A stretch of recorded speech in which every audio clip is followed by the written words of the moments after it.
So now we understand what we're striving to achieve in an optimal impact position, where our hands are in front of the line of tension and we control the club face through impact. Let's look at the address position and see how we can set up to the ball in a way that simplifies the golf swing and minimizes the unnecessary movements to a minimum. If I was to hammer in a nail, you would notice that the shaft of the hammer is 90 degrees to the shaft of the nail.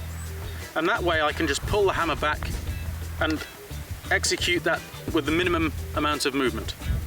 You wouldn't consider starting to hammer in a nail with the shaft of the hammer not in a position where it's 90 degrees to the nail, because that would mean I have to pull the hammer back and then reroute the hammer until it's on the desired path. And that's basically building in complicated and unnecessary movements into the hammer and the nail analogy. Well, the same is true in the golf swing. If the center of the club head arc is my lead shoulder, and the ball position is going to change with each club, but essentially goes further forwards the longer the club. But let's just assume for a moment that the ball position is in the middle of my stance. If I align the shaft of the golf club, which is represented by this pipe, to the center of my club head arc, which is my lead shoulder, the only difference between an address position and an impact position is that my lower body moves forwards into the shot.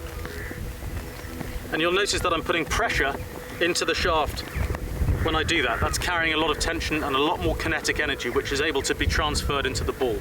If I start in a conventional address position where the shaft of the club points to my belt buckle, you'll notice that I have to make a massive movement from this position in order to get into an optimal impact position when the shaft has got forward shaft lean.